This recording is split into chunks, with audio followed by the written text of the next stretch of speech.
do.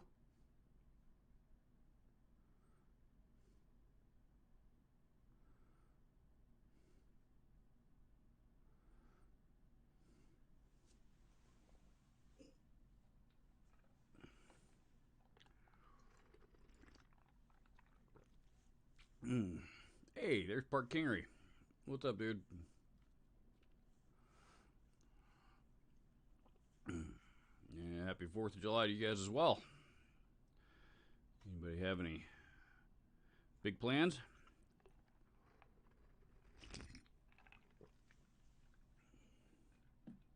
Mm.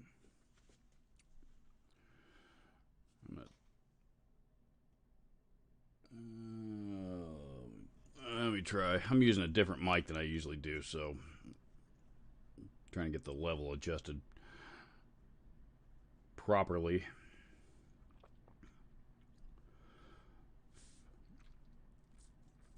Busy building. Building what?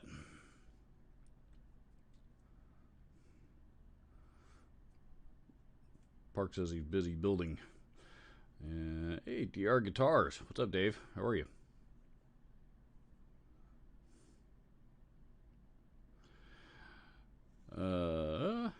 John McDonough's here. Fried rutabaga.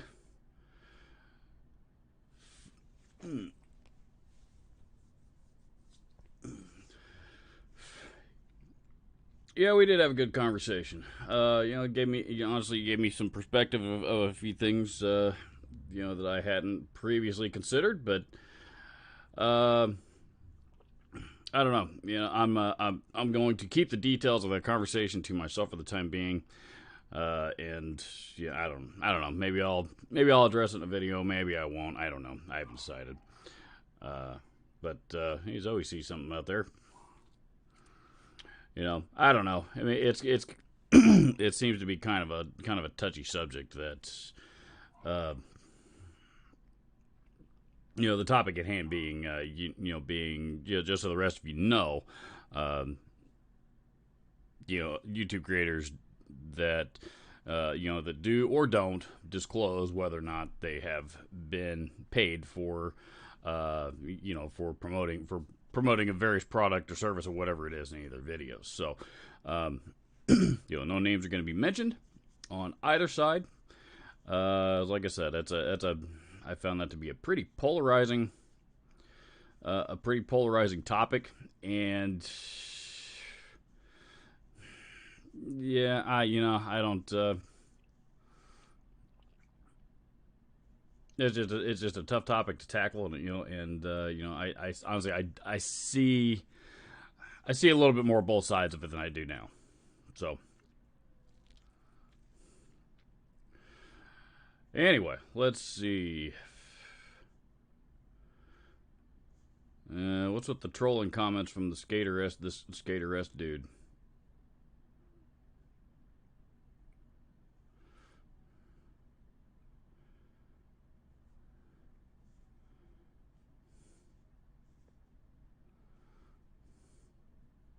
Jesus Christ.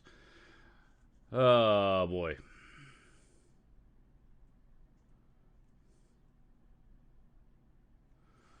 Timothy Plunk, first one to hit up the super chat. Thank you, sir. I appreciate that very much. Very, very much.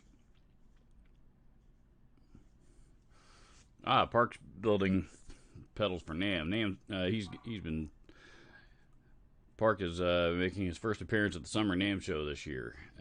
With his company Park's Custom Pedals. So he's been working pretty hard to get ready for that the last few weeks. So I figured it had something to do with that, but I wasn't sure.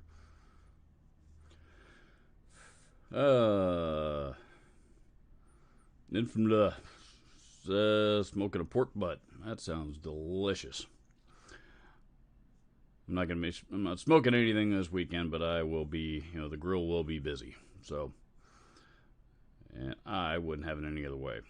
I went down to a couple weeks ago, man. I went a few weeks ago before I left to go on vacation. I went down to and I had to drive about 10 or 15 miles from my house. Here in Indianapolis, where everything literally sits right on top of each other. That's a pretty long distance to drive to a grocery store. But I got down there. It was a Mexican carniceria that I went to get these these marinated chicken fajitas to throw on the grill. My God, they were amazing. I may have to go do that again.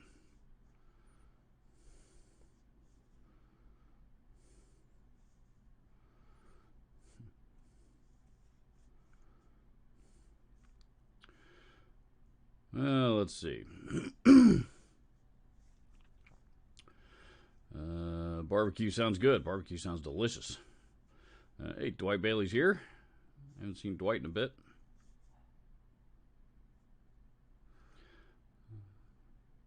Let's.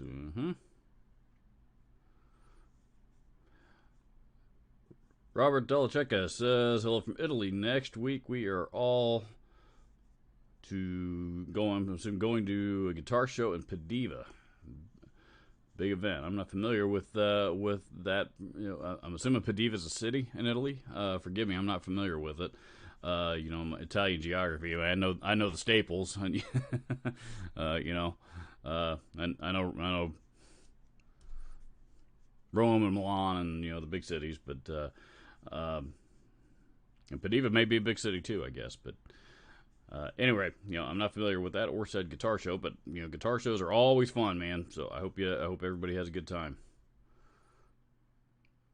Good to be able to see people and getting out and doing stuff in the world again.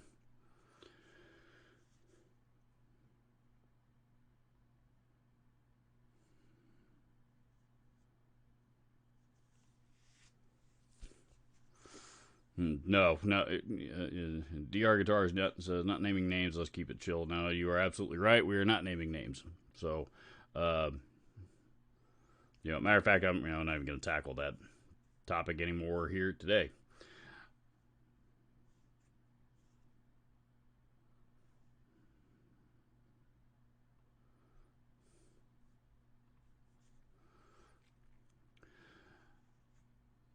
Hi, Robert. What do you think of Richie Kotzen? I've got a signature Victory amp and it rocks. It's like a souped up Plexi. Thoughts on Fender Highway 1 Series guitars? That is from Sean Y. Is Cubs Fan 1. Richie Kotzen's a fantastic guitar player. I think that he, people first discovered who he was when he was in, he was in Poison for a brief stint. CC DeVille left the band for a few years to, his demon, CC's demons, unfortunately caught up with him, and he had left the band for a while, so they replaced him with Richie Kotzen for a period of time, and that didn't end up lasting too long because I guess Richie Kotzen thought it would be a good idea to come on camera, focus. Anyway, but I guess Richie Kotzen thought it might be a good idea to start banging Ricky Rocket's wife, and and that caused a huge rift in the band. That those guys are always been pretty, the four original members and still four current members of that band have always been a pretty tight knit group of dudes, and they weren't used to that kind of drama going on between them, even with CC's drug and alcohol use and stuff like that. So that didn't last too long. Then eventually they replaced him with Blue Saraceno, and then eventually CC DeVille came back. That said, Richie Kotzen, great guitar player. And I don't want to judge him over his indiscretions with over his indiscretions of the past. I mean, he's human. It's not like he's far from the first guy to ever make that mistake. So, great guitar player. I've always liked Richie Kotzen. So, he's got a lot of signature gear, man. He's got signature guitars. He's got signature amps now. He's had signature pickups with Seymour Duncan for a long time. I think, or am I thinking of Blue Saraceno? I think he does have a signature pickup somewhere. Anyway. Pardon me. Yeah, great guy.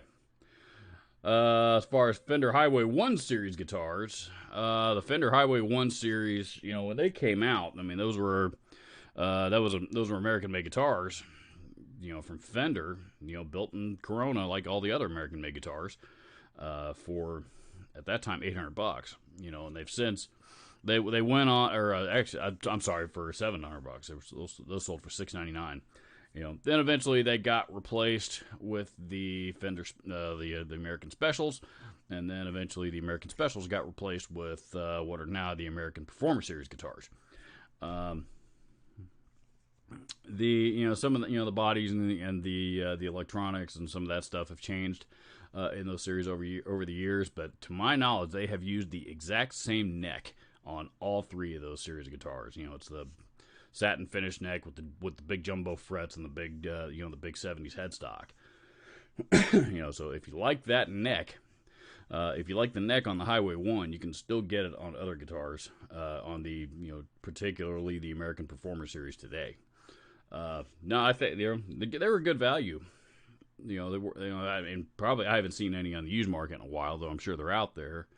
Though they're probably a little bit harder to find in all original condition. A lot of those things get hacked up quite a bit, but no, I thought they were a good value. And also I think they were also at the time about the only guitar with a nitro finish that Fender put out. So, it was a thin satin micro finish. Nitro finish.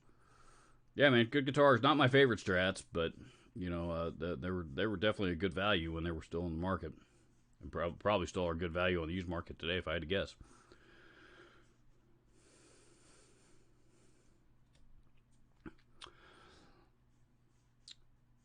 Timothy Plonk says, "Hey Robert, you got your Les Paul?" Nope, no Les Paul, unfortunately. Unfortunately, I had a pile of medical bills that showed up in my mailbox that had to take priority. So, with more on the way. So I've got to, unfortunately, I got to be a grown up and I got to be responsible. I'm still saving for the Les Paul. I'm not giving up on it, but it's unfortunately not going to happen as soon as I had hoped it would. Jeff Seven says, "Love Independence Day. Fire up the grill and blow shit up. God bless America." That's pretty much what Independence Day is about. 4th of July is really the only holiday that I like. It is the only holiday that I enjoy. Memorial Day and Labor Day, are cool weekends, but let's face it, as far as actually doing something specific to celebrate those holidays, we don't really do much. It's it's a free day off from work and a 3-day weekend on those holidays.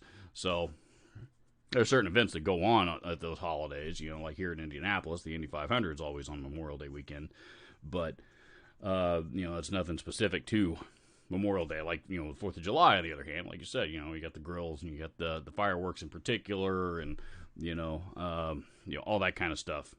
So 4th of July is really the one holiday that I really, really enjoy.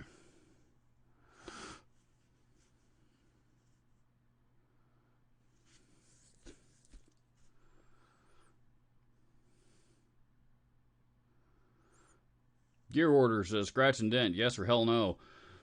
Honestly, depends on, it depends on what it is. It depends on what it is, and it depends on the damage. So, I've seen some things that are labeled scratch and dent, like guitars that is just a teeny tiny little nick or something on the back of the body that nobody's ever going to see, even you. Beyond that, everything else on it is still perfect, and it's labeled scratch and dent. So, yeah, absolutely.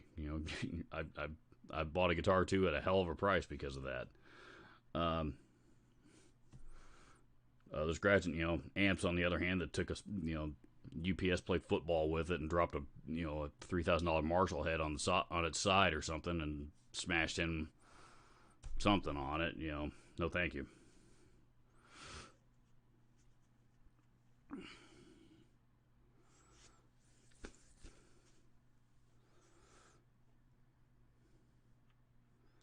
DR Guitars says scratch and dent is perfectly fine if you don't want a museum piece. And that is true. I think in most cases, and again, it depends on Again, it depends on on the gear in question and what kind of damage has been done to it.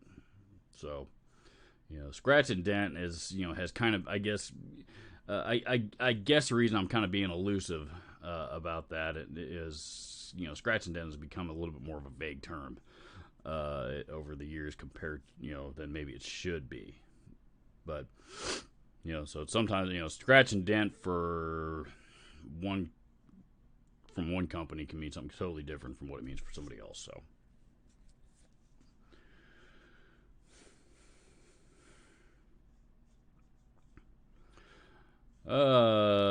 Misty Bro, you're my local news for music things. Glad to see you back. Robert reporting. I'm not reporting on anything. I don't report on anything. I'm not a reporter. I don't know what. So I don't know, maybe you're referring to somebody else.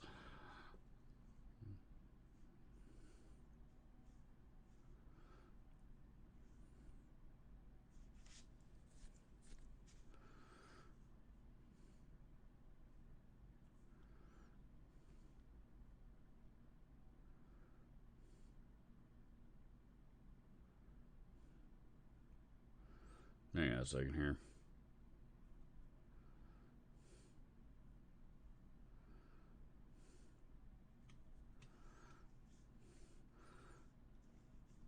Sorry. Had to boot this Skater-S dude. He's been in here before, but today, nothing but troll comments. So, and I'm tired of reading them.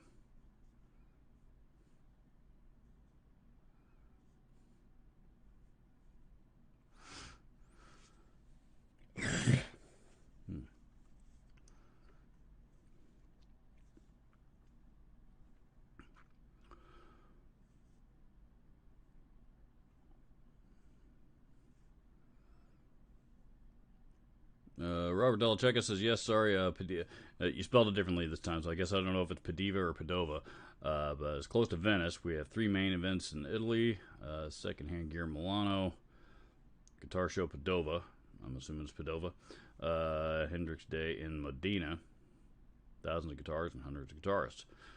Sounds like a hell of a lot of fun to me, man.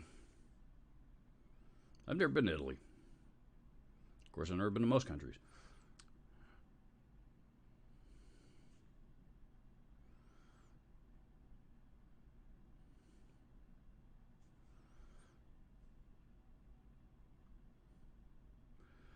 Let's see.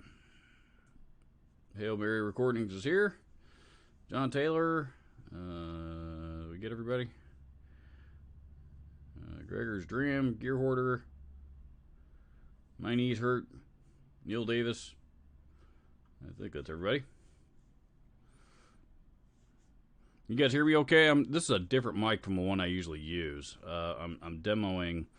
They sent me a couple of these that I'm trying out. So I am trying this in place of my AT2020, my Audio Technica AT2020 that I usually use in here.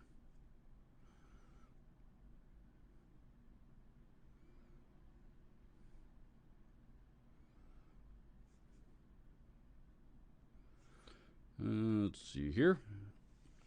I think I saw. Yeah, JG Mopar hitting up the PayPal account. Thank you very much, sir. I appreciate it. If I haven't talked about this the last few streams, but there's a link down in the description to my PayPal account if you just want to make a one-time donation and eliminate the middleman. You are more than welcome to do that if you choose to support the channel. And if you do, I'm very grateful if you do. You can also click that little $ icon down there at the bottom of the chat. Or I'm sorry, yeah, I guess the bottom of the chat. At least it is on my screen. I assume it is there with yours. And support the channel that way. And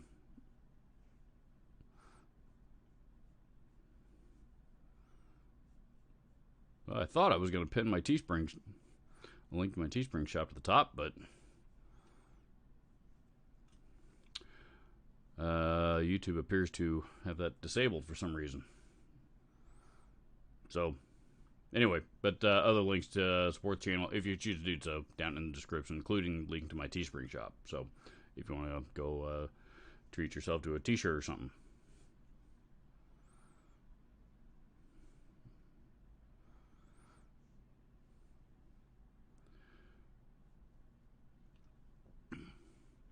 My knees hurt says I got a new guitar yesterday. Custom made Fender Mustang turned into a semi hollow body. A Mustang turned into a semi. That's interesting. Okay. Electronics don't work though.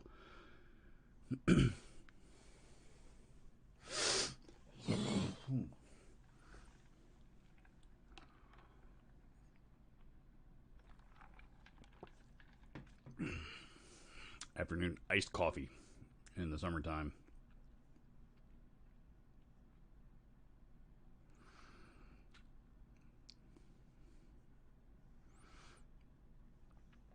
My knees hurt says, why would God only bless one country if he made the entire world? I can't wait to use that in my next political argument.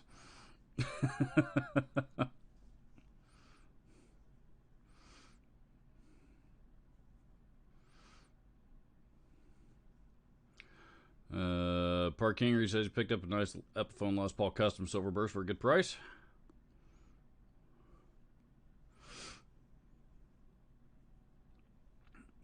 Gregor's Dram apparently it's a troll. A lot of trolls here today.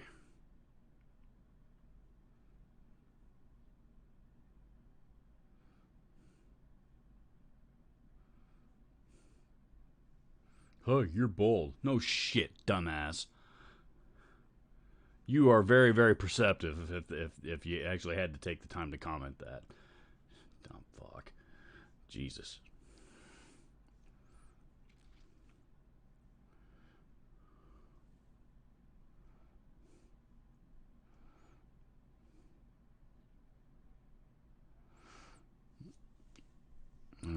What we got here?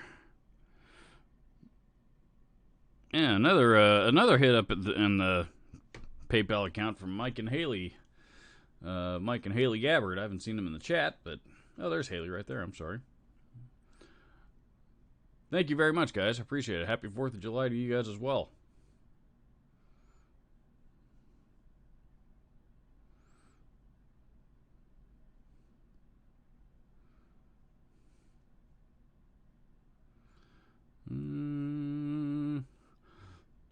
Is it possible for a pickup to stop working? I put my multimeter on both leads and get zero value on both pickups. It's possible, but in my experience, it's very, very rare. I mean, pickups rarely go bad. And the reason why, there's really nothing to them. I mean, it's literally copper wire wrapped around a magnet. That's what a pickup is.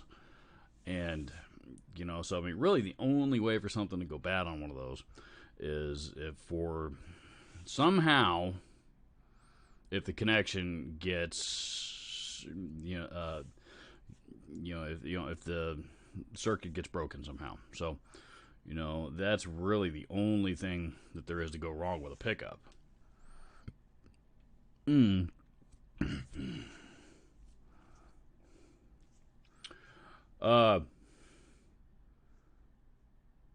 So it's like, I don't want to say it's impossible. It's not. I just talked to, I just had a customer yesterday who's trying to install a set of Fender noiseless pickups in a Strat right now, and it was a particular, the guitar tech that was trying to install them. The neck pickup was bad. So there was just something funky with it. So they're mass-produced products. It is possible for something to go wrong on them, but generally speaking, it doesn't happen too often.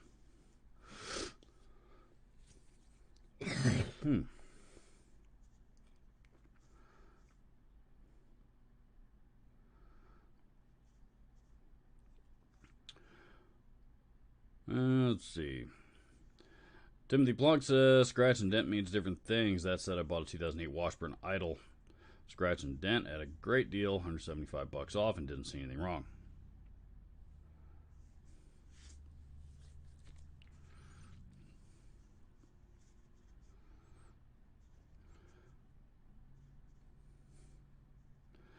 Kobe Allen says, Robert, I stumbled across a Marshall JS600. I've never heard of one. Are they any good? I'm not familiar with the JS600. However, I am familiar with the JCM 600, which I'm assuming that might be what you're referring to. The JCM 600, they were, what were they? I think late 90s, mid-late 90s is when those came out. You see them pop up on the used market every now and again. They're not bad. They're not. They're not the. Are they the greatest sounding Marshall you've ever heard? Probably not. But they're certainly not bad. They're on par with I don't know, a DSL or something like that. A DSL or maybe a JCM 900 or something that you're kind of so about. I love this one. I'm not trashing the JCM 900s, but for somebody that might be a little on the fence about a JCM 900, they're kind of like, that's probably what I would put it on par with. So they're not bad amps at all. And you can usually pick those things up pretty cheap, for the money. $300, $400, $500, $600 or whatever it is that they're going for these days. I think it's certainly worth grabbing one. A little bit smaller size head too, if you don't want to lug around a great big giant Plexi or JCM 800 head.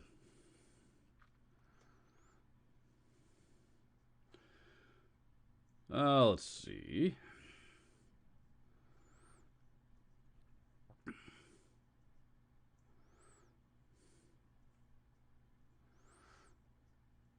DR Guitar says YouTube takes 30%. PayPal, the creator gets 100% of sent via friends and family. That is accurate. That is correct. However, I don't want to discourage anybody from supporting the channel through YouTube. Yes, YouTube is going to take their cut, but they're as a guy who has a career in sales, something or nothing is better.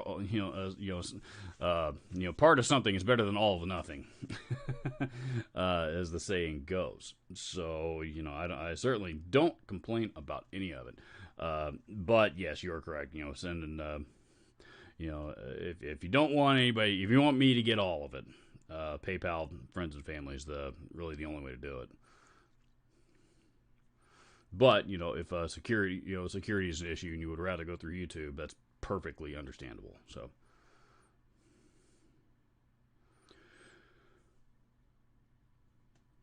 Sean Wise, Cubs fan 1 says, with regards to Kotzen and pickups, you're thinking of DiMarzio. His Tele uses the Twang King and Chopper T, and there's a pre-wired Strat pick guard, his signature Strat, and never left Japan.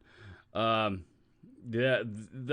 knew he had a set of signature pickups. Actually, the ones that I was thinking of that came to mind when I said that a few minutes ago, actually was the Blue Saraceno signature. I think it's like a signature Trembuck or something. It's the one with like the slot lines, for pole pieces that Duncan makes. Duncan's made that thing forever. So.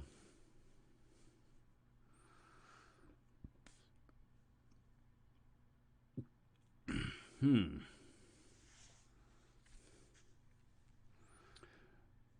his signature Strat never left Japan. I'd like to have one of those. I'd like to have just a nice Strat, period.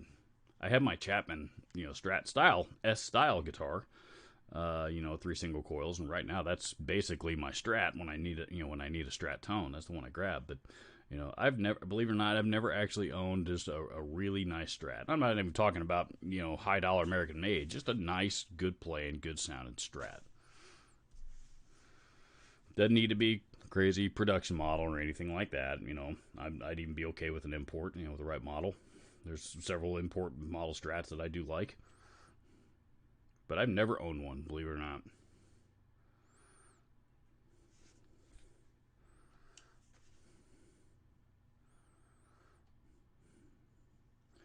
Let's see. Ian Nunez is here. Welcome, sir.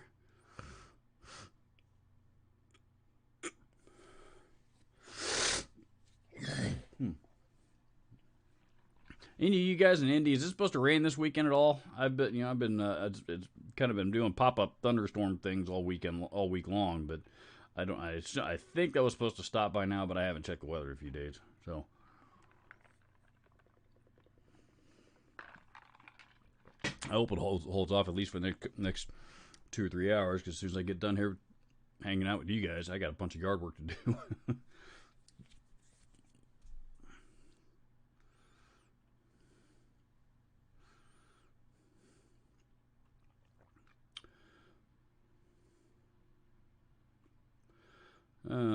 Let's see.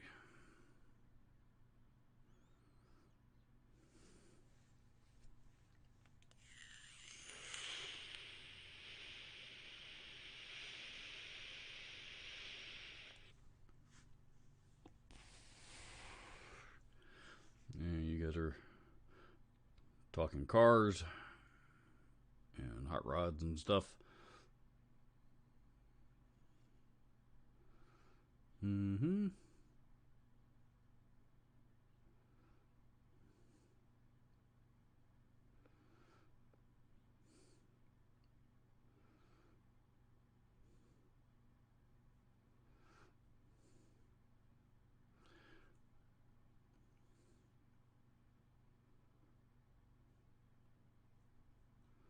Really? Jesus.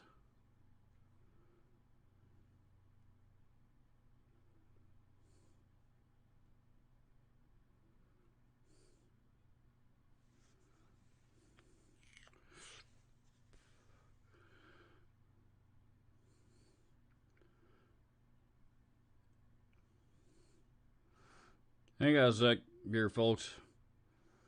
De-trolling for a minute. Last comment says not trying to troll. Okay, yeah. Mm-hmm. Sure you are. Sure you're not. Douchebag.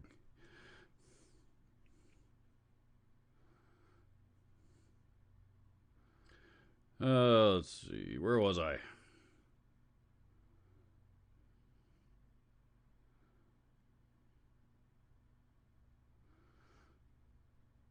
John Taylor says sometimes you can refloat those fender pickup connections and get them working again. Make sure they're bad first, though.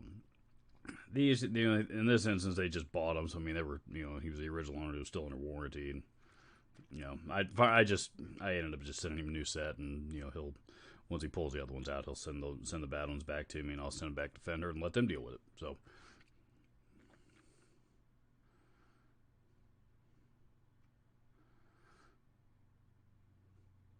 And the guy that was installing them knew what he was doing. So, I mean, it's not like it was some rookie trying to put them in.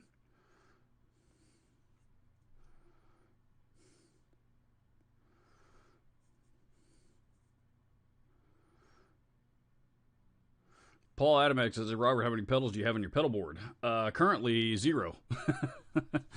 I had 3 pedal boards set up, and I dismantled all of them because I don't use a pedal board very often anymore. Most everything that I do is recording stuff for YouTube, and recording stuff, studio stuff, and in that instance, it's just easier, for me to grab what I need off the shelf on the wall, do what I need to do with it, and then put it back when I'm done.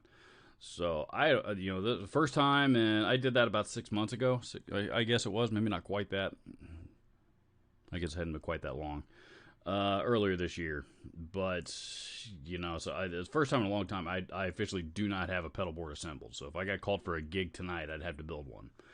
If I did build one, I'd honestly, I'd probably try to keep it simpler than I have in the past. A distortion, an overdrive, and I don't know which ones. Off the top of my head, God, I've got so many of those to choose from.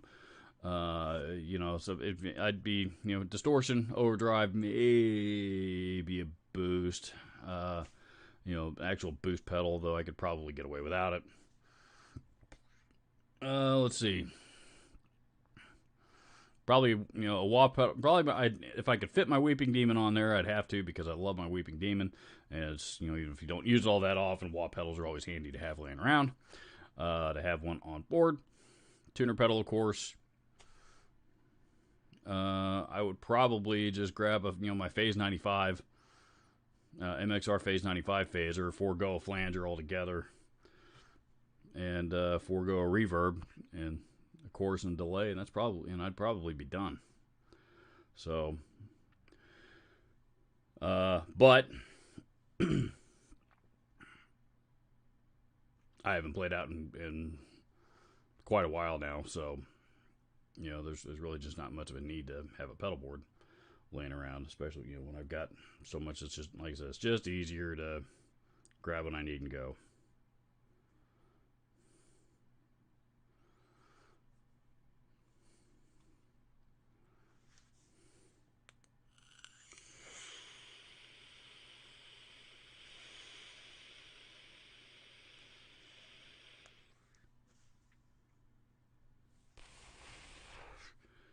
Let's see. Hang on a second.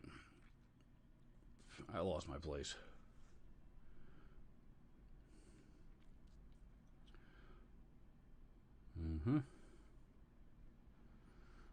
Hey, Cool Guitar Gears here. What's up, Brian? How are you? So, hope you're doing well. What's on the menu for the 4th? Beer nachos. You guys don't celebrate the 4th of July up there. You're in Canada.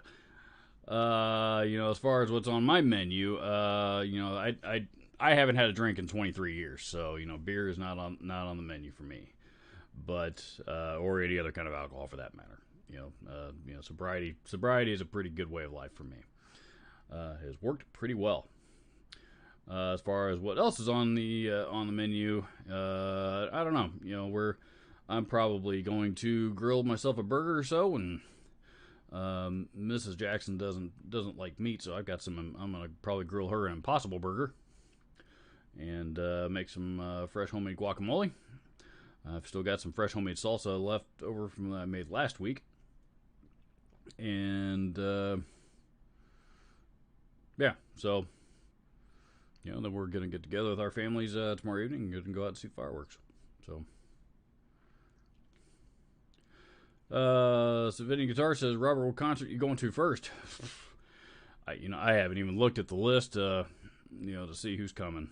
I've a buddy of mine works security at what is now called Ruoff Home Mortgage Music Center. Formerly, it used to be called Verizon Wireless Music Center. Then it used to be called Klipsch Music Center, and before all that, it was called Deer Creek, and a lot of us still just call it Deer Creek Music Center. Anyway, regardless of what it's called, it's literally like 1 mile that way. So I can hear quite a bit of it from my back patio, depending on who's playing and how they've got it mixed and how loud they've got it cranked.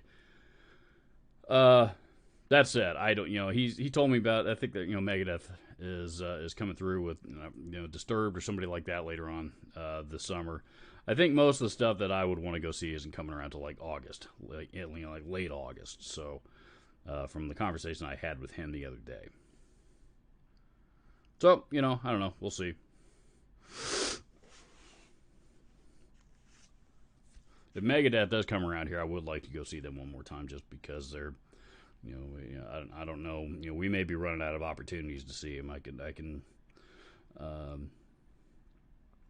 see Dave getting to the point that he's probably not going to stop recording and writing and recording music, but he may be, he may stop touring to the level that he has up to this point. So, Ian Nunez says G&L or Fender. I like both of them. G&Ls don't seem to hold their value as well. With G&L though, I mean, you kind of gotta, with their current product line anyway, you almost have to go with the high dollar stuff because when I was looking and when I initially settled on my on the Chapman that I have, when I was looking for a Strat style guitar, I looked at the G&Ls pretty hard, and I almost went that route, but the reason why I didn't is because, in the import line, which is the budget that I wanted to be in for that guitar, they just, there was, a few specs that were not quite Fender-like. Like a lot of them had mahogany bodies or basswood bodies or something like that, as opposed to alder or ash, and that was a sacrifice I wasn't willing to make. So the upper end guitars, like I really like Comanches.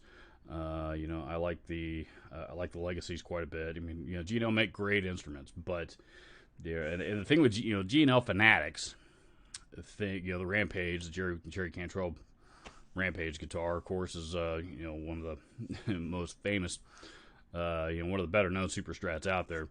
But people that diehard G&L players think that G&Ls are Fenders the way Fenders are supposed to be built. I don't know that I go to that I fall in that category or not, but I do think they're great guitars. That said, I think Fender's quality right now is about as good as it's ever been, and that includes the 50s and 60s. So, if it were me, I'd go with Fender right now.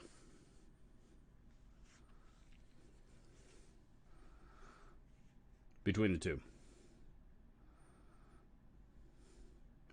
JG Mopar says, I want the Dave Murray Strat. I like that one. That is a cool Strat. That's about as hot rodded as a Strat can get. But, as I think he's got 3, single coil sized humbuckers loaded in the high output humbuckers loaded in that guitar. But you're right, it is a cool guitar. That dude's played Strats his entire career. I think his original, I think it's like a 63 or 64.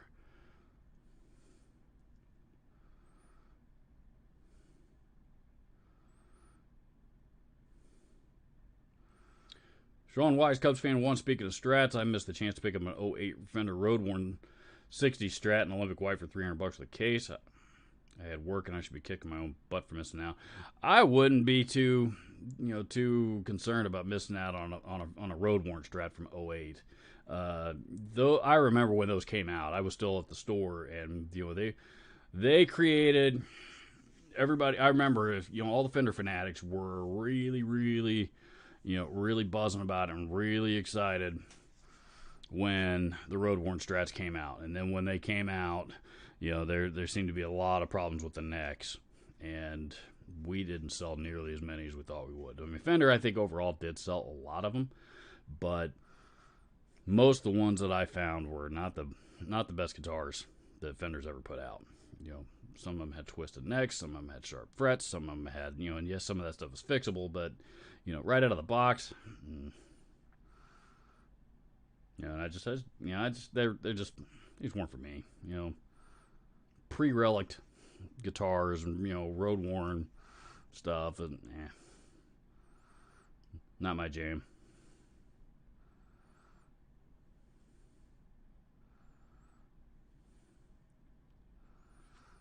Sam Opp says, "You ride a bike?" I do not. I do not ride a bike. Once upon a time, I thought I did, but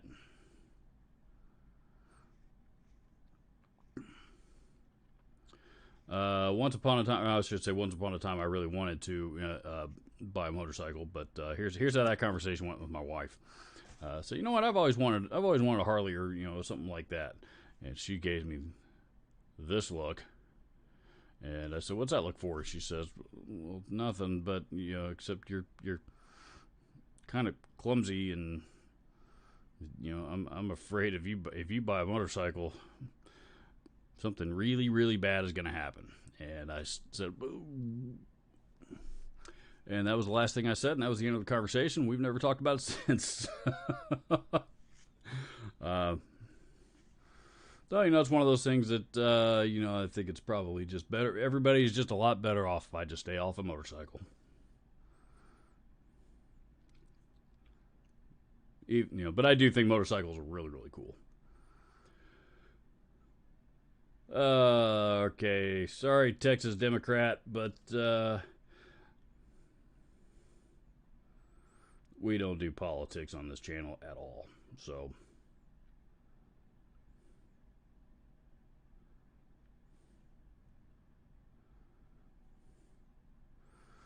So,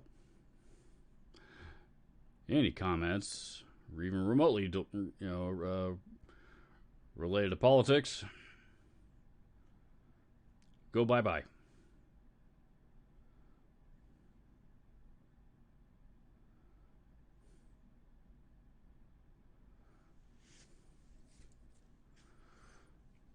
Monkey Shredder Music is my solace. Is here. D-Shay is here.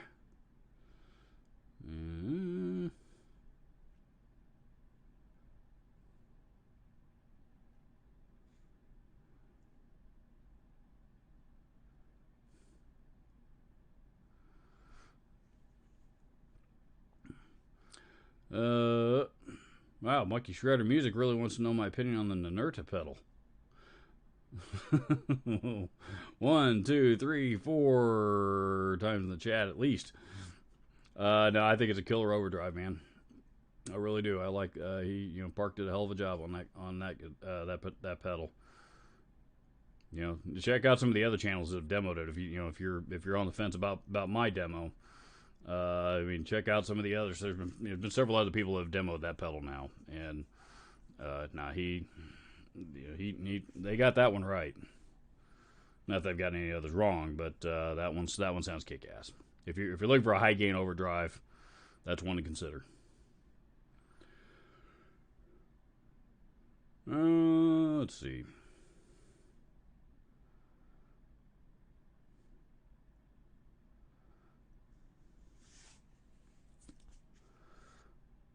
Scott Mannix here. What's up, dude? Happy 4th of July to you early. JD Mopar said, my pedal board consists of a guitar cable. Mine really kind of does too at the moment. Yeah, I mean, you see that cable hanging out of that Marshall right now? That's going straight into a guitar for what I was doing with it the other day. No pedals.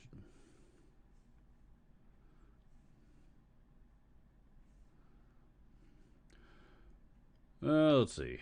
John Taylor says, I'm just starting to get some pedals together. Little shit start adding up.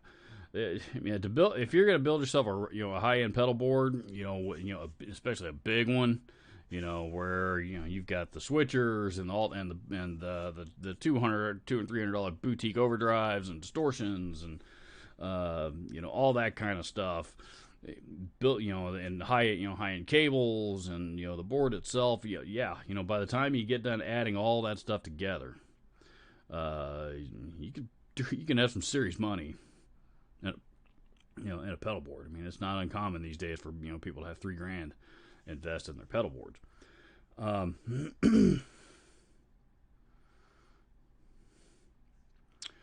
If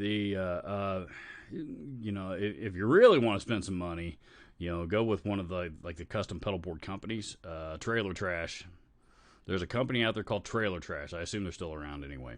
They'll customize your board with all these crazy LED lights and neon lights and there's all kinds of shit that they'll do for you building a pedal board. You got to do your homework ahead of time before you send your shit off to them. Let them know this needs to go here, this needs to go here, this needs to fit here, etc., etc. Basically map it out for them. But if you want to have some fun, go to their website. Or, just Google Trailer Trash pedal boards. Go to their website and check out some of the custom stuff that they got. Like I said, it's you can spend. Last time I checked, $1,500 or more just on the board itself. So that's before putting any pedals on, buying any pedals to put on it. So there's all kinds of, you can spend some serious money on a pedal board if you want to. I don't understand the reason behind doing that, but I suppose I do. If you got the money, you want to do something cool, and the neon stuff on pedal boards is also a pretty cool stage effect and makes it easier to see. So I guess I do see the advantages of spending the money on it, but.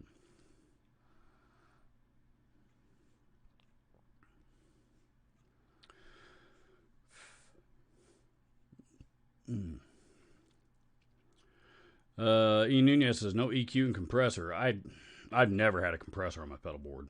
I'm a hard rock metal player. I mean, I don't play with as much gain as I used to, but I've even then, I mean, I still use enough gain. I don't need a compressor. Compressor just makes it muddier, in my opinion. So compressors don't do me much good at all. EQ pedals, I've used actually quite a bit. Sometimes I use them for boost, sometimes I use them to shape tones of distortion pedals that can't quite get, the pedal itself can't quite get to where I want to go. Stuff like that. But with if I have the right amp, if I have the right amp, I don't necessarily need an EQ pedal. I can get by without it. So, and the other thing with EQ pedals, particularly the MXR 10 band that I like, I mean that thing's pretty decent size. It's a fair amount of real estate, and it's also an 18 volt pedal as opposed to everything else, most everything else running on 9. Sorry.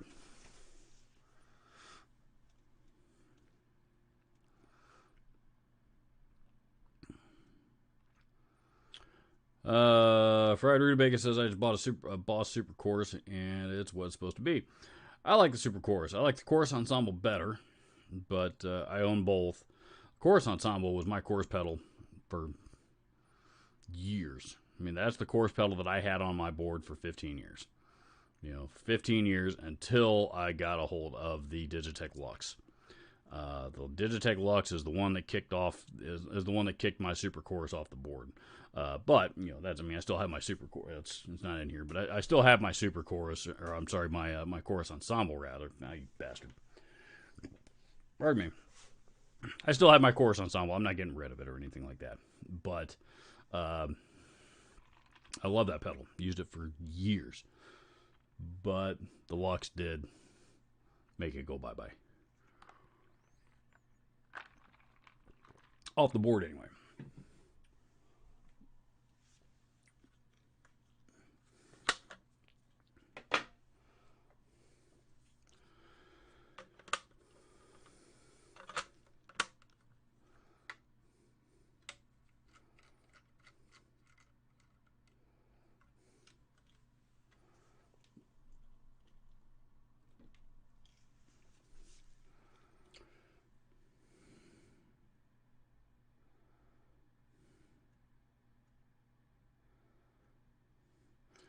Nunez says $10 bottled water tastes too rich for me.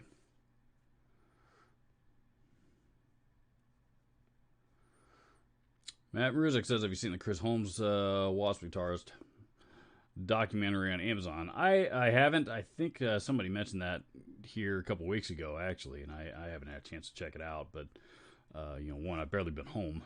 I left town for a better part of a week. And, since I've been back in town, I've been trying to get caught back up on everything. And, this week I was trying to get caught back up on everything, including YouTube. And finally, just, I had too much stuff going on. Finally, I just said, the videos I'm working on, I just said, fuck it. Left them where they're at. I'll come back to them next week. So, you guys may get a week or two without any, without seeing a whole lot of content from me, if any. But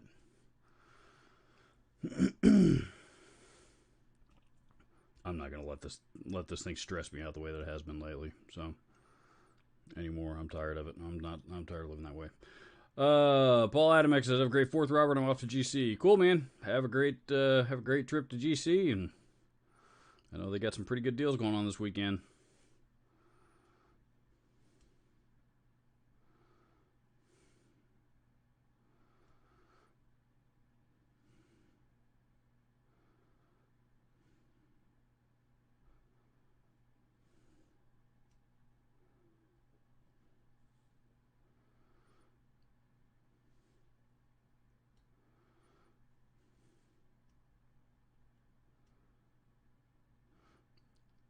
John Taylor says, "Poor Dave Ellison. Let it be cautionary. Let it be cautionary tale to not pet your hog online."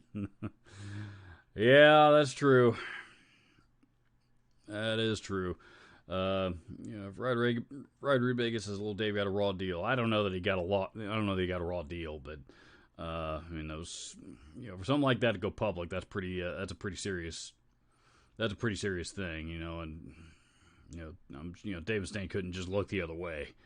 At that, regardless of who, how long he and Ellison have been together, and they've had their, it's been well documented. They've had their strains in the past.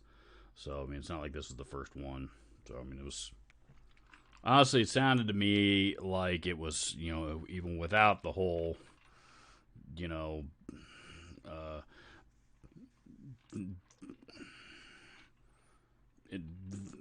indiscretion thing, whatever the hell it was that was going on Dave Ellison's part, even without all that stuff, it sounds like that relationship was pretty strained to begin with, and it was getting close to, being time that it was, may have been time for everybody to move on anyway. So.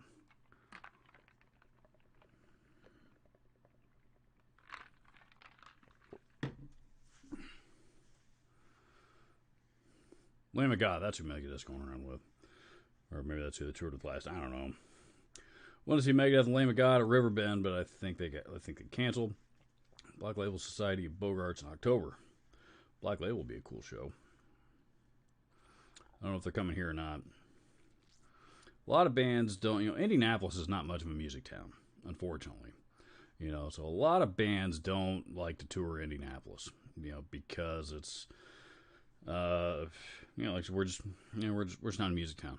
So, while it's certainly possible for the right bands to be able to sell out venues, that's not a problem. It's, do the bands like playing to the audience, because the audience a lot of times, for those of you guys that are also, here in Indy or have lived here, been to shows here, sometimes, getting an Indianapolis audience into into your live show can be challenging, and you can sometimes see where bands get frustrated, because it's sometimes Indianapolis audiences are like playing to a wall.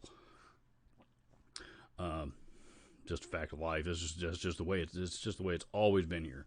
It was known for a while that when bands were wanting to test out a new song in their live set, they would try it here first, because if they if they got a reaction out of it here, then they knew they had something, and if they didn't get a reaction out of it, then they didn't care much about it anyway. So it's not unusual. So, but that's this has always been a testing ground for a lot of bands' songs and their live acts.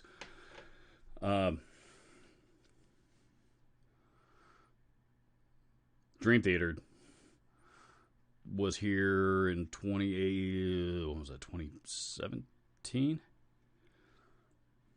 2016.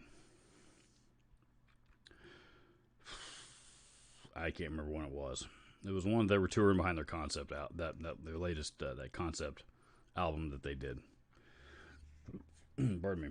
And that was the first time they had come to Indianapolis since 1993. They for the longest time they refused to play Indianapolis.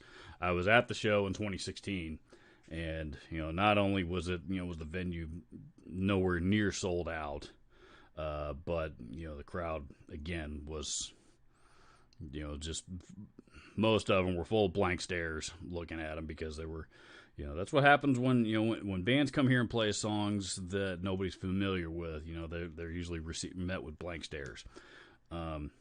So it's not going to surprise me if Dream Theater says they're never coming back here again. Or if they don't say it, they may not say it, but if they just don't come back. So, this is not a music town, and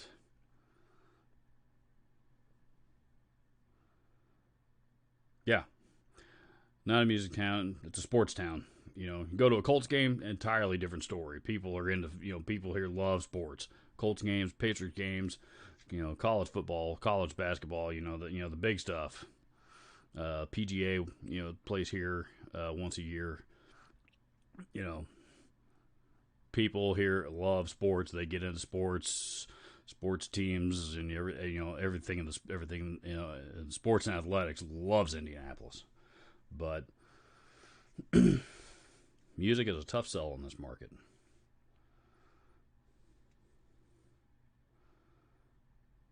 Generally speaking.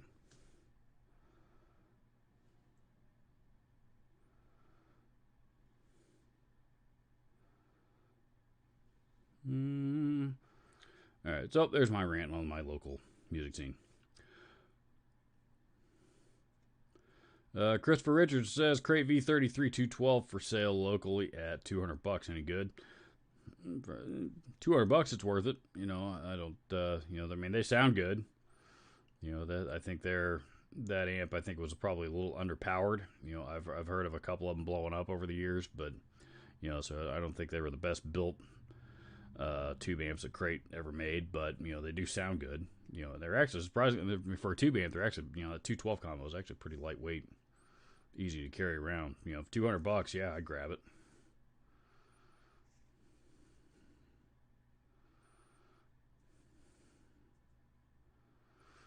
Deshay says you played in Tube Screamer clones as good as the original. Oh yeah, several.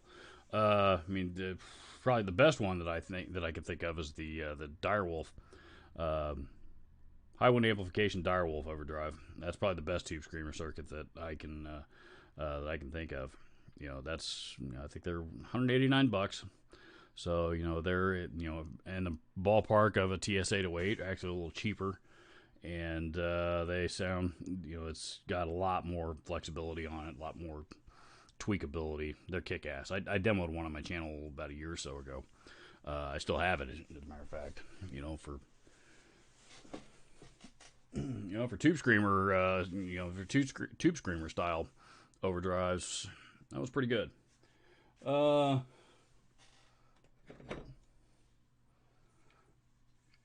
Honker overdrive. Demoed this one about 6 months or so ago. If that. Yeah, about 6 months, I guess. This is a TL Pedals is the company, Canadian company, called TL Pedals. Honker overdrive. This is their hot rodded Tube Screamer, heavily modified Tube Screamer. This one sounds kick-ass.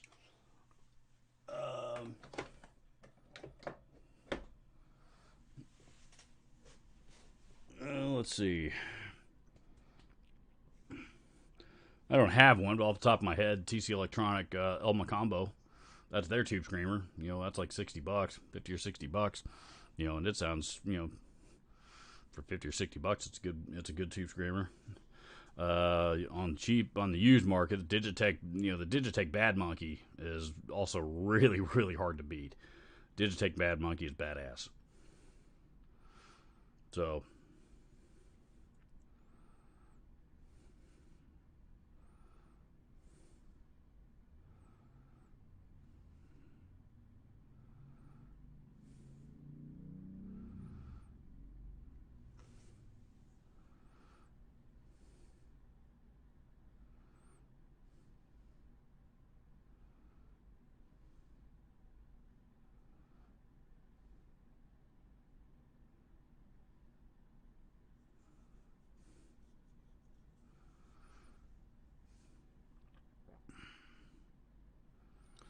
Let's see.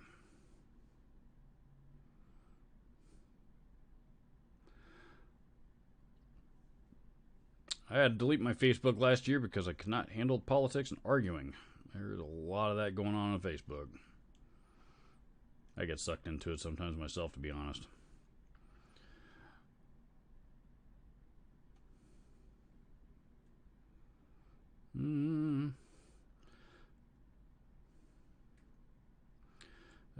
Terrence Fleming says, "Hey Robert, you got me into watch collecting. I decided to specialize in divers, mostly Seiko, Citizen, Zodiac. What watch are you rocking today?"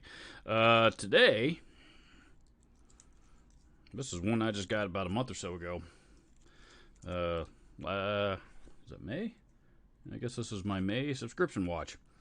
This is it's called a Nowa, is the brand, Nowa. And if Mr. Cannon wants to focus, you guys will be able to see it.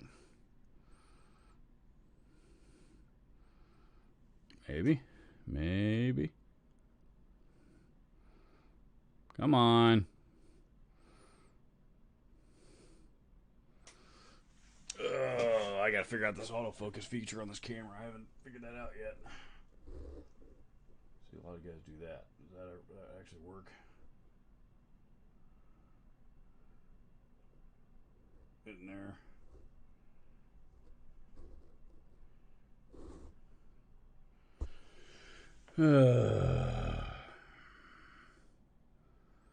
All right, it's not gonna work. One time I don't want it to. I'll sit here and just do nothing but talk, and all of a sudden I'll go out of focus. But I actually wanted to focus on something else for just a second, and it won't do it. Anyway, this is a watch called a Nowa. The brand is called Nowa, which is basically the watch, whatever they call boutique brands in the watch business. It's called the Concept 01 is the model number, and it's this is automatic. Really about the dressiest watch that I have thus far. So, designed by a guy named Eric Gizzard, Eric Gizzard, Gizard. Yeah, not a dive watch. Not gonna, probably not gonna survive long if I jump in the water with it, which I don't intend to do. But yeah, I like this one. This one's actually my wife's favorite. So I am going to take it off here in a little bit because I'm going to put on my beater to go do yard work in. But I've got this one and should have another one on the way here the next 2 or 3 weeks. Though I won't know what that is until it gets here. So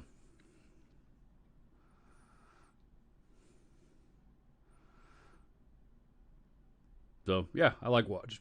Pardon me. I like watches. Watches are cool, man. I enjoy collecting watches. I don't want to start collecting them like I do guitars and guitar gear.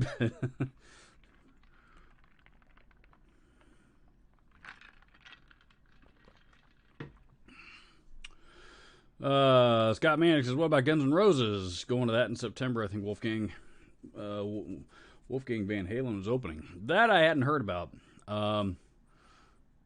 Maybe I did hear. God, I don't remember, man. There's been so many.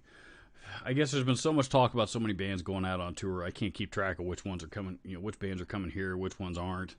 Which ones that aren't coming here I wish were. I don't know. I can't keep up with any of it anymore. In September, will I go to that? I might. I could see myself going to that. I haven't actually seen Guns N' Roses live since '91. When was it they went out on tour with Metallica? They were on tour with Metallica when Metallica was touring behind the Black Album. They were out on tour for like 2 years or something like that. It was crazy. Faith No More opened. That was at the old Hoosier Dome. That was a big crowd. I remember that show went until like 2 or 3 o'clock in the morning or something like that. That was the last time I saw Guns N' Roses.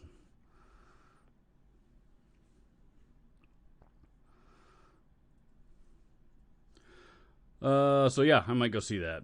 Wolfgang. I need to give I should probably sit down and give his new record a full listen. The single or two that I've heard off of it have been okay. I've not been blown away with them. There's that one, whatever that one song was that they performed on Saturday Night Live. I mean, that guitar solo was literally 4 notes, and I don't know. I was a little disappointed in that. He's talented. He's talented enough that he could have come up with something. I thought he could have come up with something better than that. But it's not my song. I don't want to criticize it. It's how he should have written it. But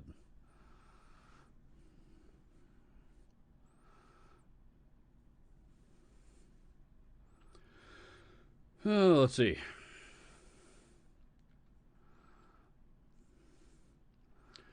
Kobe says, Robert, I'll get political. Well, shit, where'd it go? I'll get political for a moment when I ask what goes into a showstopper grilled steak off your grill.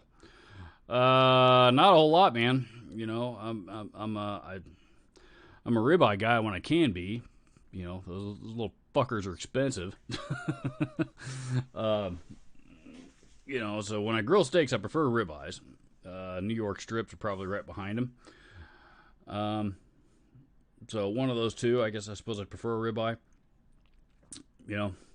I use, when I grill a steak, I guess sometimes it depends on my mood. Sometimes I'll just use, some mesquite seasoning. Weber mesquite seasoning in particular, I really like. Sometimes I'll keep it simple, go with, salt and pepper, a little bit of garlic powder. Sometimes I'll hit it with a liquid steak seasoning. There's a steak seasoning called Dale's steak seasoning. Sometimes I'll use that. That's actually really, really good, but it's really more of a marinade than anything. So that one takes a little bit more prep time. But beyond that, that's really about it. I'll season it as I just mentioned, and again, depending on my mood, when I flip it over and cooking after I turn it. Sometimes I may hit it with a blue cheese crust. I like blue cheese crust on steaks. I learned that trick at Ruth Chris Steakhouse once upon a time, I think. That's about it. Matthew Perkins says Saturday, September 18th, Megadeth, Lamb of God, Trivium, and In Flames are in Noblesville, Indiana. That is the one. That's the tour I was thinking of. September 18th. So that's like if you're not from this part of the Midwest, that's pretty much the end of the concert season. End of September. They may do a show or two the first part of October, but for the most part, you get through September, and the Music Center is pretty much done for the year.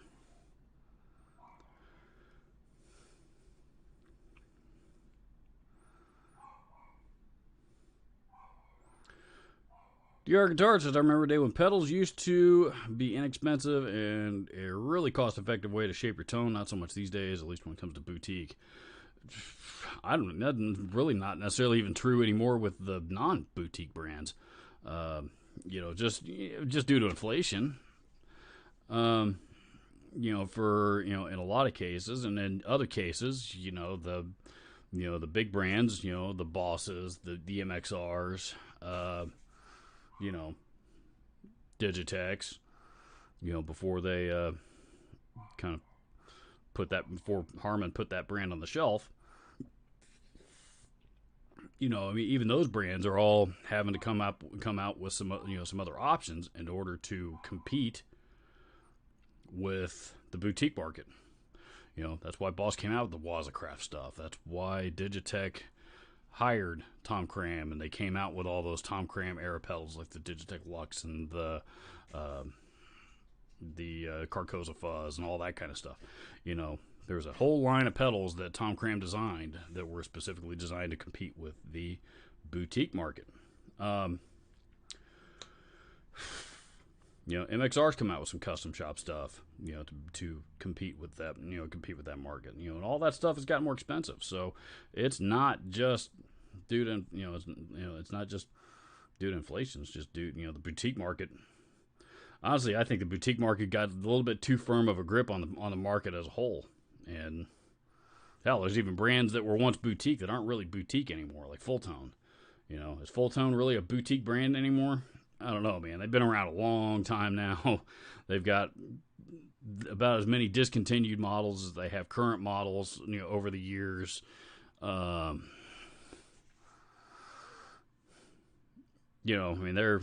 I think they've got a full-on factory. Cusack pedals. There's another one. Those Cusack. John Cusack is a genius pedal designer. But all of his pedals are produced, mass, at a big factory, big machines and stuff like that. Big production line stuff. How boutique are some of these boutique brands anymore? Regardless of how boutique they are, that's been the driving force behind the market as a whole. And you can still get some good pedals, some good deals on some really good sounding pedals for $50 or less, $50-$60 or less. There's that stuff still out there, both new and used. But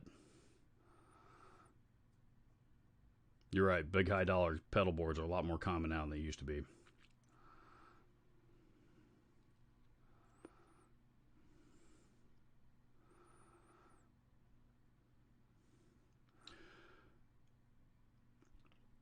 JG Mopar says, I have the Boss Chorus Ensemble. I like it. I do too. I love it. So my favorite is the Arion Chorus SCHZ. Awesome pedal. And it was super cheap when I got it. I've heard a lot. I need to just track one down. I've heard a lot of people that have mentioned that old Arion Chorus pedal from the 80s here lately. That one seems to be pretty popular.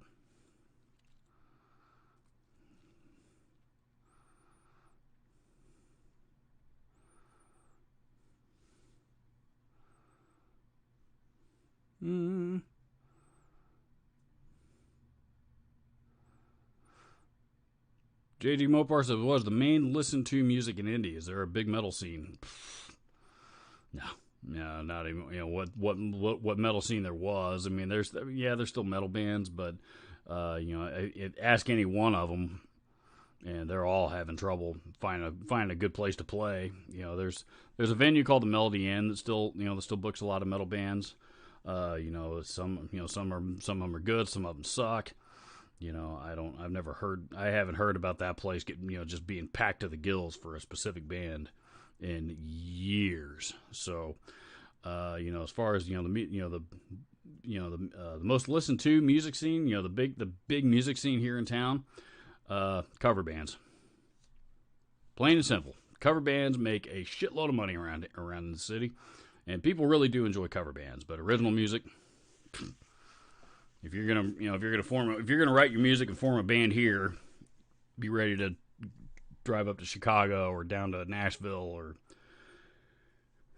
St. Louis, one of the other neighboring big markets, because you're likely not going to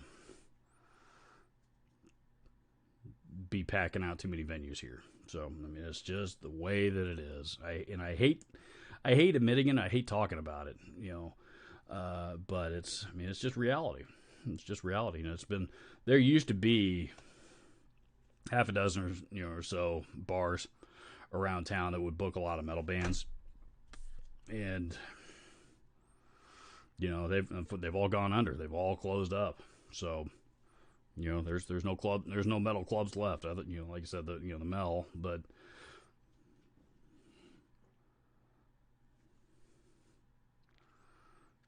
I don't think they're getting by on their metal band bookings. Let's see. You guys are talking pickups.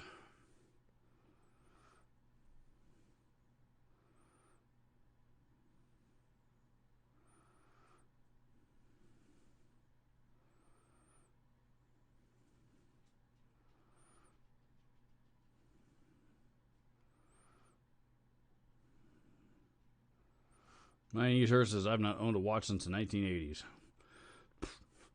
The only time I've taken off a watch since the 1980s is to get in the shower. I don't remember the last time I didn't have a watch on my wrist.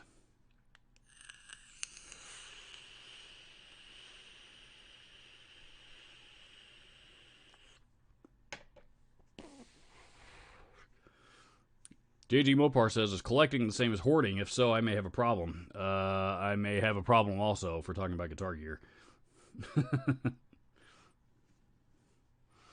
DR Guitars is off and running. Have a good one. Have a good holiday, Dave. Thanks for hanging for a bit, dude. D-Shay says, play a riff on the Scarab. I got a whole video on the Scarab, man.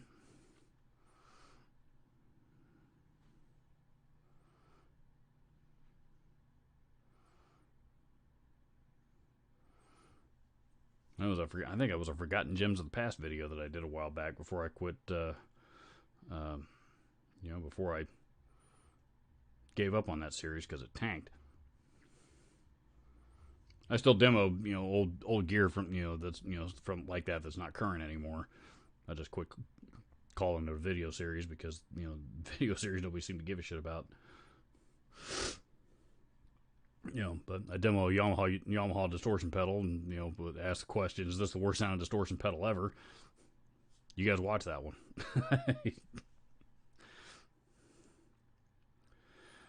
Let's see.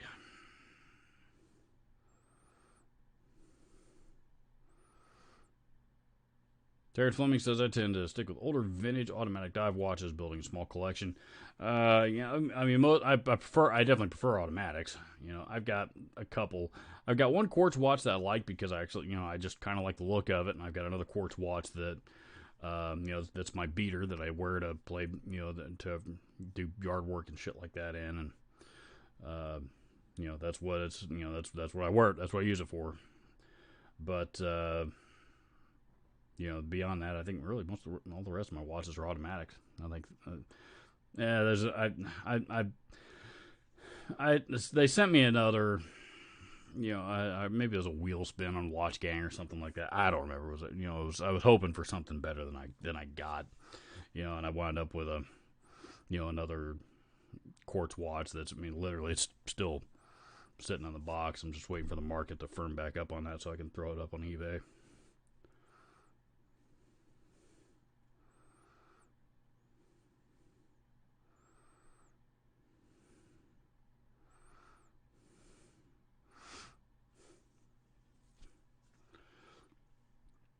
Ian Nunez says, I don't know anything about Wolfgang, only they had famous parents and a guitar named after him. All true, but he is, Wolfgang is actually a very, he's definitely his father's son. You know, he's got the music genes. The first time I ever saw him, you know, they were here. God, I honestly don't remember if it was. It must have had to have been a video of some kind. But I saw it was a Van Halen live video. Maybe it was here. I don't. It doesn't matter. Eddie was, you know, standing there on the stage. He's playing a solo, doing his thing. All of a sudden, he stops playing, puts his hands up in the air. You know, goes like this, and you know, but you know, you still hear guitar going, and we're all going, you know, looking around. What the hell is he doing? You know, and all of a sudden, Wolfgang, you know, who was like 11 years old at the time, walks out on stage. You know, much smaller, much, you know, he was not the, you know, Wolfgang's got to be a pretty big boy. He's not, you know, he was still kind of a beanpole at the time. You know, and like I say, he was 11 years old, but, you know, Wolfgang walks out of the stage just wailing away on a guitar just like his dad's. And it was pretty cool. Maybe he was older than that at that point. I don't remember, but he seemed like he was pretty young at the time.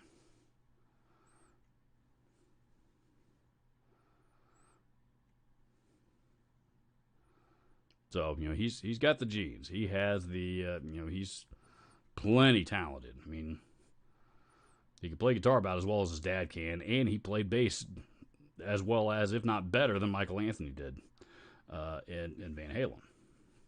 He may not have been the most popular bass player for Van Halen because he wasn't Michael Anthony, but he's got the Van Halen music genes.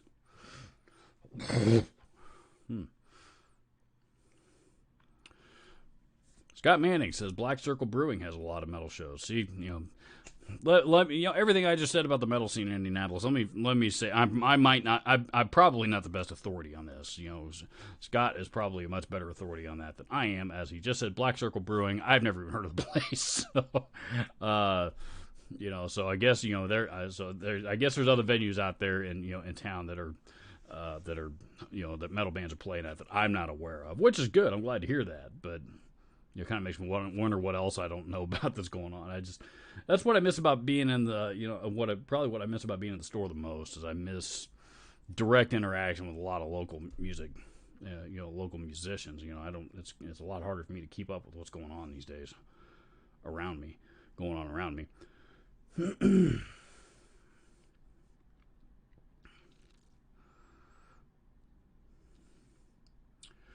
Let's see.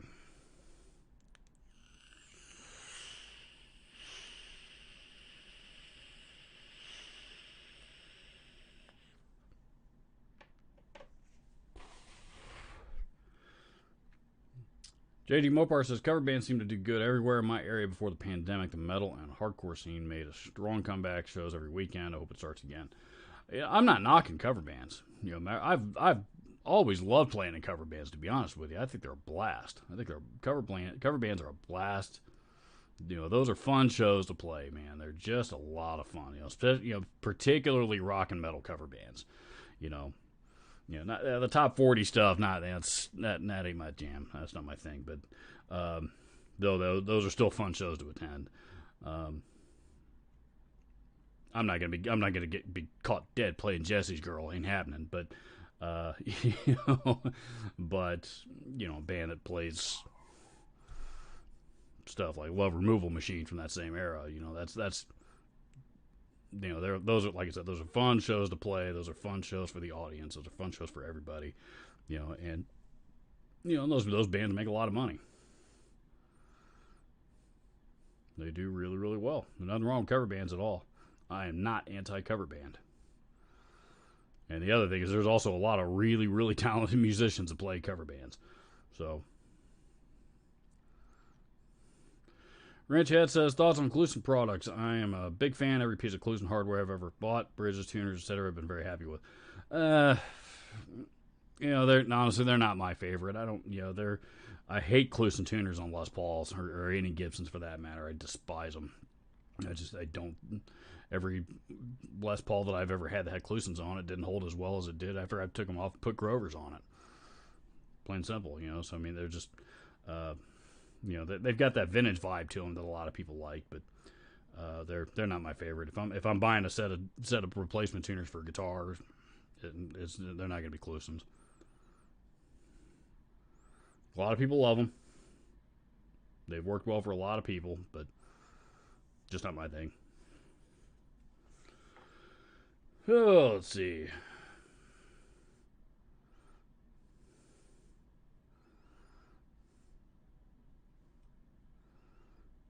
Where am I? Ghost Rider is here. You guys are still talking pickup swaps. Scott Manning says, I like Wolfgang's album a lot more than I thought I would. There are a couple of good guitar solos, but it's really more about the songs. He plays everything on the album in addition to singing. That's right. He did record everything on there, didn't he? He did drums and everything, I think. I forgot he played drums, too. Which, granted, we know who his uncle is, but...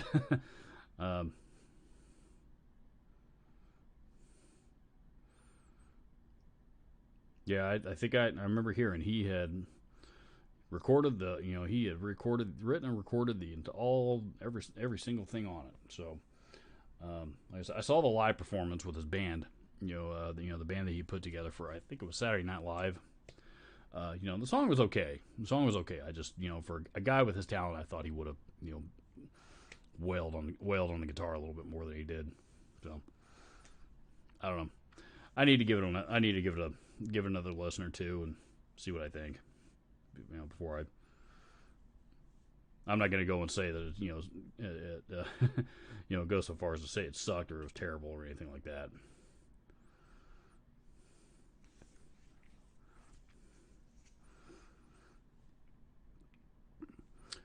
Kobe says metal is the same out in Colorado. I blame the subject matter they gravitate to. Lots of bitching about dead parents.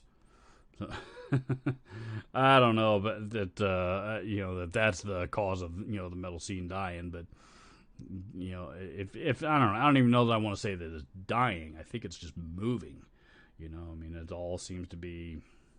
Think about the audience that that gets into the audience that listens to modern metal these days are people probably 25 years old and younger, or if 25. They're the kids. They're the young people, and those people, that generation is really, really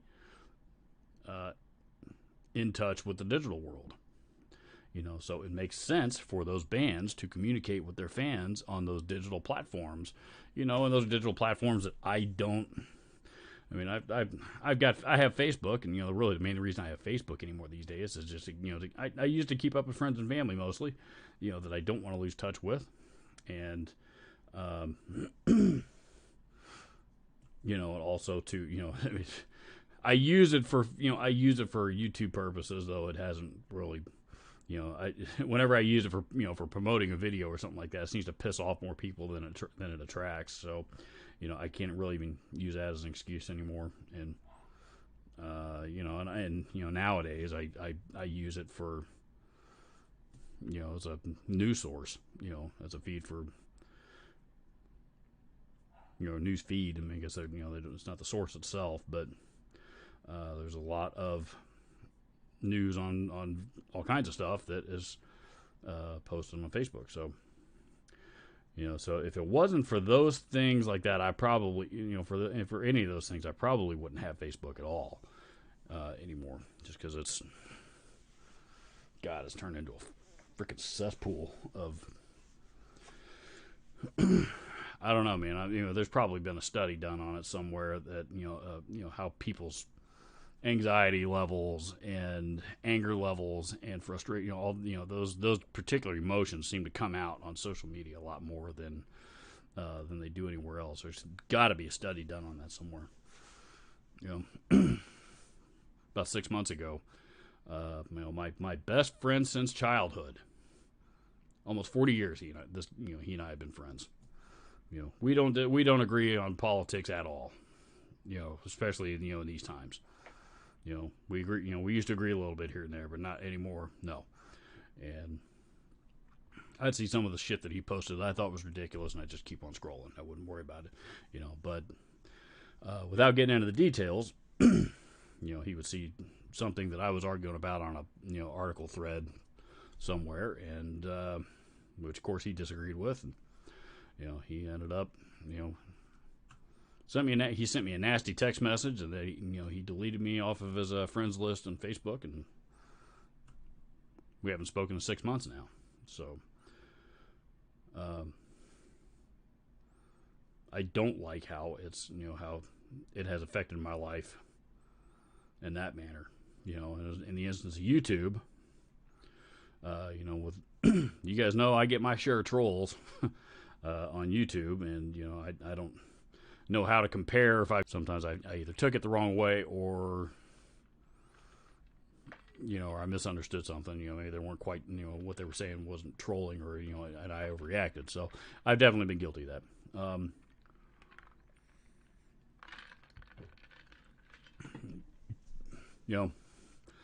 Social media is a good thing. In some instances, it's it's also a curse in a lot of others. I don't know. Let's see.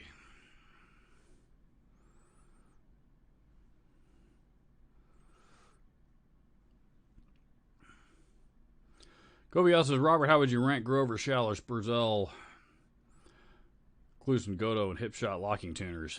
Oh, man. Ranking. The Grover stuff, I like the modern Grover tuners. The tulip, some people call them the tulip tuners. I like those real well. I like the kidney tuners okay as well, but I don't think they're as good anywhere near. I don't think they're as good as the tulip tuners. The tulip tuners, by the way, are the ones that they put on the Les Paul customs. As far as ranking, I don't know that it's fair to rank brands, but every one of those I think are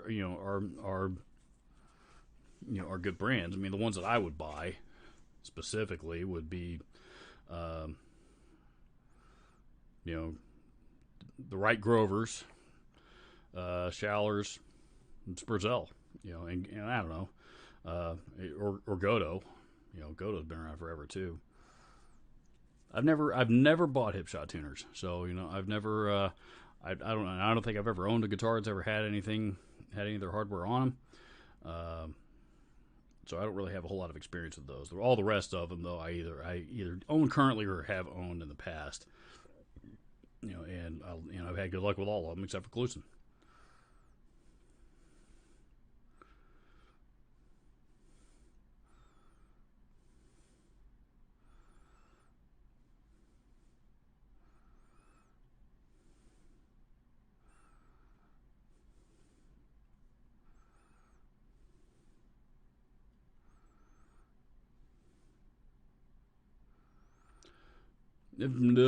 Says people have been conditioned to react emotionally to political and social issues, hence the inability to have fact-based discussions. Correct.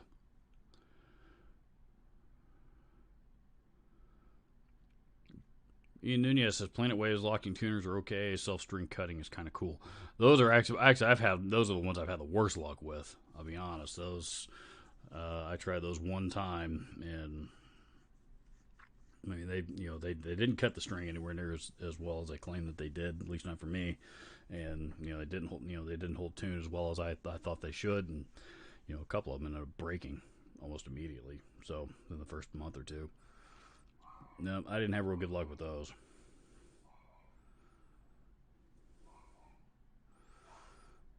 JG Mopar says Keystone tuners look the best. I'm not familiar with them. I'll have to check those out. I'm not sure I've ever heard of that brand. Graphtec's ratios are awesome. Graphtec doesn't, they do make some good tuners as well. I think are they the ones that are? I think Graphtec's most of those other name brand tuners. I think most of them are like 16-1 or 18-1 ratio. I think the Graphtec ones are 20 to 1, and the Spurzells might be as well, though I don't remember.